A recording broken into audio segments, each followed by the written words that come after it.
Então, fazendo uma breve revisão aqui sobre o que trabalhamos até agora, tá? Temos que lembrar que nós trabalhamos a pressão em sólidos no caso. O que seria pressão em sólido, né? Por exemplo, aqui você vai ter um objeto e esse objeto vai ter uma certa área de contato com o solo, né? Então aqui tu vai ter uma área de contato e esse objeto ele vai fazer uma força. Você pode efetivamente aplicar uma força nesse objeto, tá? Ou em alguma área, ou ainda esse mesmo objeto apenas em cima dessa área vai fazer uma força. A gente chama nesse caso de força-peso, tá? Que é devido à ação da gravidade terrestre.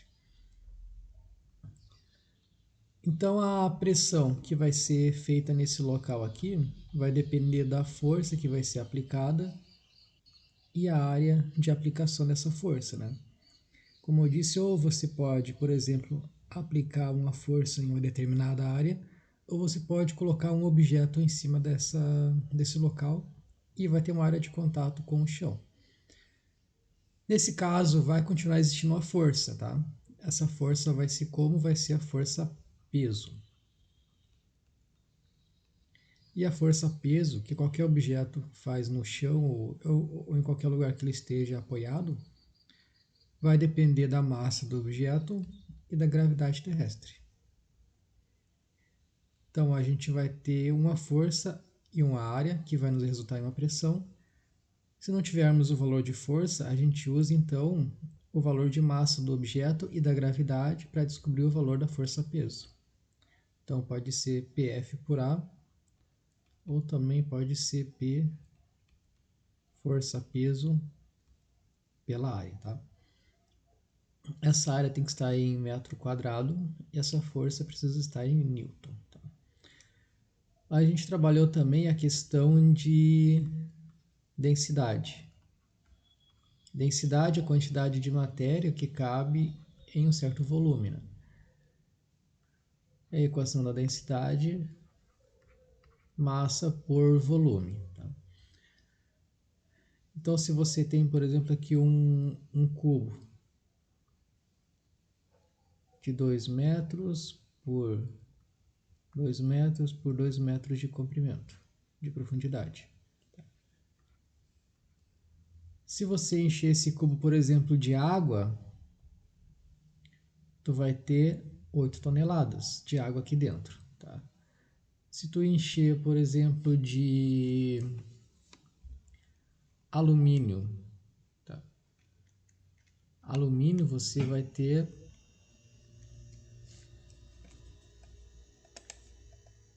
aproximadamente 21 toneladas. Então, o que seria a densidade? Né? A densidade é a quantidade de matéria que cabe em um certo volume. Por exemplo, se tu pegar uma garrafa, encher de água, tu vai ter uma certa massa. Se tu tirar a água dessa garrafa e colocar pedra, ela vai ter uma massa maior, mas o volume externo dela continua o mesmo. Ou seja, ela ficou mais densa.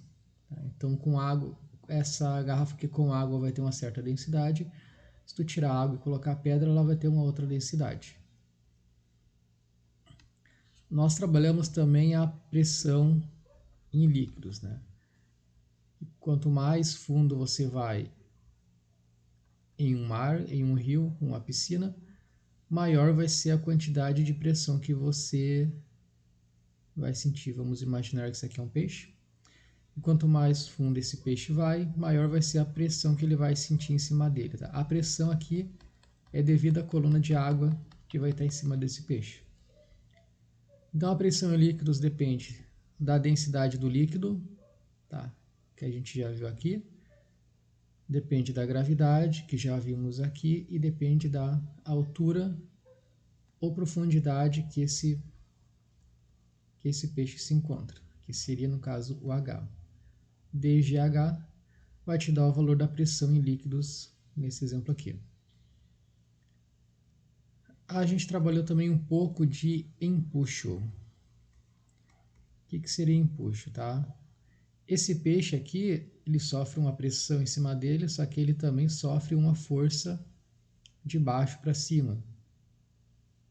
E o nome dessa força é empuxo, tá? Por isso que é mais fácil para a gente levantar uma pessoa dentro da água do que fora dela. E quando a gente está levantando uma pessoa ou alguma coisa dentro da água, existe uma força nos ajudando. Essa força é vertical dirigida para cima e ela é chamada de empuxo. Tá? O empuxo, densidade do líquido, já vimos densidade aqui e aqui. Volume submerso, isso é importante, tá? Se você tem esse objeto totalmente embaixo d'água, tu vai usar o volume total. Se esse objeto tiver metade embaixo e metade em cima, você vai usar apenas a metade do valor do volume, porque conta apenas o volume submerso. Né? Então esse empuxo é a densidade do líquido, o volume submerso e a gravidade. Tá? Então são esses conceitos que vão cair na prova aqui. Pressão, densidade, pressão em líquidos e o empuxo. Então aqui vamos resolver brevemente algumas atividades que eu já havia passado, né, essa semana. Um objeto tem massa de 100 kg. Qual a pressão no solo que ele exerce caso a área de contato seja de 0,5 metros quadrados? Então você tem um objeto e esse objeto tem uma área de contato e essa área vale 0,5 metros quadrados. Aqui não fala a força que esse objeto exerce, mas a gente pode descobrir, porque a massa dele é 100 kg. Ou seja, ele vai exercer uma força-peso, tá, nessa direção. Então a força-peso dele vai ser a massa vezes a gravidade. Força-peso 100 vezes 9,8. Então aqui vai dar 100 vezes 9,8 vai dar 980 newtons de força. Como a nossa pressão é a força pela área, e a área já está pronta, e a força a gente calculou aqui, então fica fácil fazer que 980 vai ser dividido por 0,5. Então isso vai dar um total de 1960. Ou tu pode botar PA, ou tu pode botar Newton por metro quadrado, tá? As unidades da pressão. A questão 2 aqui, sendo a densidade do alumínio 2.700 kg por metro cúbico, tá? Quer dizer que a cada metro cúbico tem 2.700 kg de alumínio. Qual a quantidade de massa de alumínio contida em 3? Lembrando que a densidade é a massa por volume. O valor da densidade do alumínio é 2.700. A massa eu vou descobrir. E o meu volume é 3. Como eu quero isolar o M e esse 3 está dividindo, ele passa para cá fazendo a operação inversa. Ele passa multiplicando. Então fica 2.700 vezes 3...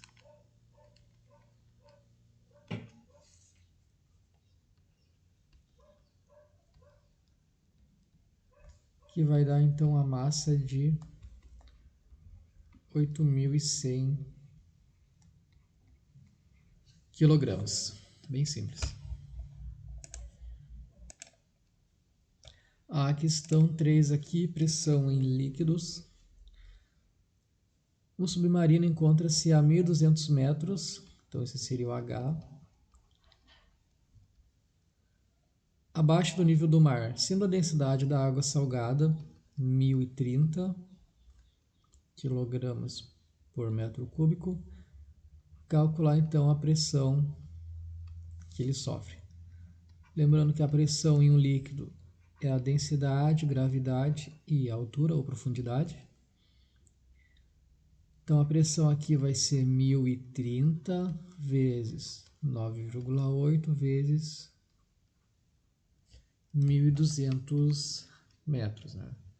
Então se você bota isso na calculadora, 1030 vezes 9,8 vezes 1.200, tu vai ter uma pressão de 12.112.800 PA. Ou ainda 12.112.800 newtons por metro quadrado.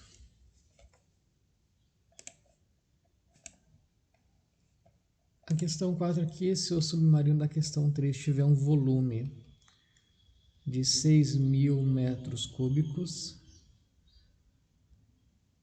qual o empuxo que ele irá sofrer? Tá? Vamos considerar que ele está totalmente embaixo da água, então a gente vai usar o volume total para cálculo. Então o empuxo é a densidade, volume submerso e gravidade. A densidade da água salgada é 1030, o volume submerso é 6.000 e a gravidade ela é de 9,8. Tá? Então você faz 1030 vezes 6.000 vezes 9,8, que vai dar um empuxo de 60.564.000 PA. Ou ainda Newton por metro quadrado. Tá? Veja que eu não botei aqui ponto ou vírgula para separar, tá? Vocês evitem colocar isso. Se tiverem que separar, deixem só um espacinho. Tá? Ponto e vírgula a gente usa para decimal. Como aqui a gente não trabalha com decimal, como deu um valor exato, então a gente esquece. Tá? A vírgula a gente usa aqui, por exemplo, 9,8. Tá? Não façam besteira para se confundir depois.